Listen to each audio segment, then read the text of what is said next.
Hello and welcome to a brand new episode of Instacar HK. Today you find me in my new car, a 1972 Maserati Indy America 4700.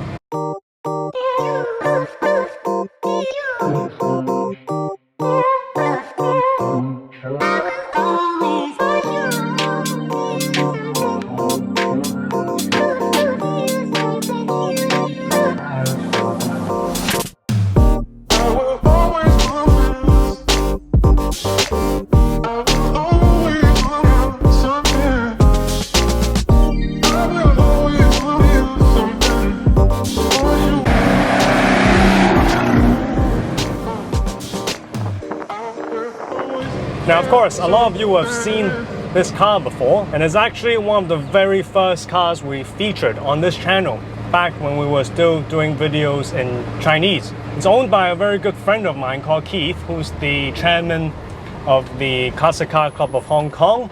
And today, after weeks of negotiation, the car belongs to me. Today is actually the first day I picked up the car. I literally just picked up the car, and I've been so excited that I've decided to make a video right away for you guys. The weather is not so good, but that's my luck. Every time I buy a new car, it rains.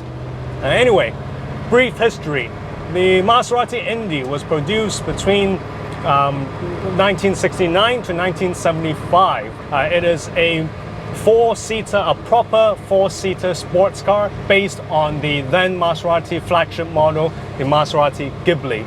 Like the other Italian brands of the time, including Ferrari and Lamborghini, it was trendy to make a four-seater version of your flagship model. So Ferrari had the 365 GT4 2+2, Lamborghini obviously had the Espada, and Maserati had the Indy.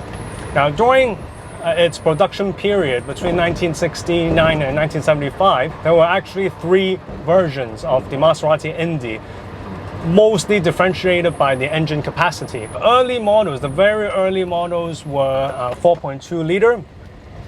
And then in 1970, they started introducing this 4.7 model. Finally, in the end, they introduced the 4.9 model. Despite the different engine capacity, they were all V8 carbureted engine with 4 Weber twin-choke carburetors. The engine was largely based on the Ghiblis, except that because the four-seater model, the shape generally could be higher, the Indy has a wet sump instead of the Ghibli's dry sump. Now, out of the production period, Maserati produced a total of 1,104 Indies, 440 of which was the 4.2 version, 364 was this 4.7 version, and they only made 300 of the 4.9 version. So it was a pretty rare car, and frankly it will be a lot rarer now because these cars didn't survive the years. They rusted easily, and as with all four-seater models, including now, they are relatively unpopular. So they are not as expensive as the two-seater brothers, and people tend to not save it. Despite it being relatively unpopular, I actually love it. I actually always like the Indy. Now, I joke that my wife wanted another four-seater car because now we have a baby. Hence, I bought this 1972 Maserati four-seater. Now, that's of course a joke. The fact of the matter is I've always loved the Indy, and this particular car, I actually remember the very first day that I came across it back in 2014. It was at the Hong Kong Jockey Club East River for the Classic Car Club's annual lunch, and a importer imported this from the UK. It was red back then actually, and he brought it to the annual lunch, Classic Car Club. And I had no idea what this was. I didn't know this was an Indy back then, but I was just so attracted to its shape and the sound it made. 2 years later, in 2016, the importer put this car in the auction in Repulse Bay. Some of you may remember back in 2016, there was a pretty big car auction, first of its kind in Hong Kong. My mate Keith, after having one too many drinks, bid on this and bought it out of impulse. Now, he did like the car as well. He really liked the shape, we're pretty similar tastes. But the problem is, next morning when he sobered up, he realized the car is actually not in the best condition. It was quite tatty, a lot of rust, the engine wasn't running great. So immediately, Keith put it in a 2-year restoration process, which included taking the engine out, rebuilding it, bare metal respray, back to its original yellow color, did the suspensions, the new fuel pumps, new fuel tanks, just fixed everything. The interior was very bad when it was auctioned off back then. So this is all new leather.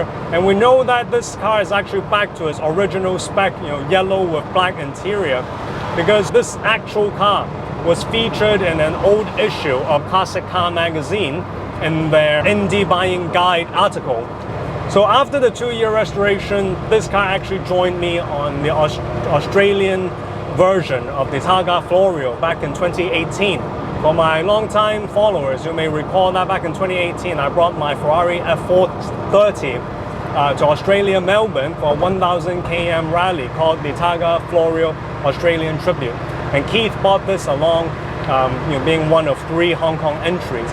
And the car ran mechanically perfect in that rally, except that the floors, which had to be replaced due to the rust back in Hong Kong, weren't the right size, so the car was bottoming out a lot in Australia. So right after the rally, Keith sent the car to the UK to the Prestige Restoration to have the floor replaced again. Prestige also touched up on other body work to perfect it more a little. Most importantly, they also redone the electricals of the car, which has always been a weak spot for the older Maseratis. So this car is all sorted now. After visiting the UK, it came back in 2019 and the car is in tip-top perfect condition. Keith enjoyed it for a few years after that, and a few weeks ago he told me he wanted to sell it, and I immediately jumped on the opportunity. So after some negotiation and some paperwork, today I'm the proud owner of this 1972 Maserati Indy 4.7. I've always liked Maseratis. Even during their horrible bi-turbo era, I always loved the Di Tommaso era. I loved the Ferrari era. And obviously, Adolfo Orsi and Citroën era was one of the best days of Maserati history. Wedge-shaped cars has always been a sort of obsession of mine. And actually, unlike most of the popular wedge-shaped models from this era, this car was actually not designed by Bertone. It was actually designed by Vanelli. So unlike the GT4 308, unlike the Miura, it's not a Bertone car, but it does look similar to that type of car because that is from the same era. And secondly, like many classic car enthusiasts, I am a fan of 60s and 70s classic car. I think they are arguably one of the best design eras post-war. Now, yes, I did have my 1976 Alfa Romeo back then. It was a really cool car, I loved it. But the Alfa, being a 4-cylinder car, being a small car, it was kind of really the Golf R of the era. I always wanted to try a proper sports car, GT car with a big engine from the 60s or 70s. Now, obviously, Ferraris are out of reach. There's no way I can afford a 250 short wheelbase, a Lusso or a Daytona. But Maserati, especially this one, is still reasonably affordable. And the fact that I like the looks of the car made it even better. I know the history of this particular car. I know that it's in very good nick. So when the opportunity came up, I just couldn't resist. So hence, I'm really looking forward to this car giving me the full-blown, big engine, V8, top Italian brand experience from the 70s. Now, this is not a V12, but the Maserati V8 has been used by Maserati for many generations. It's not a V12, but it actually sounds pretty good. It got an American muscle type of feel to it.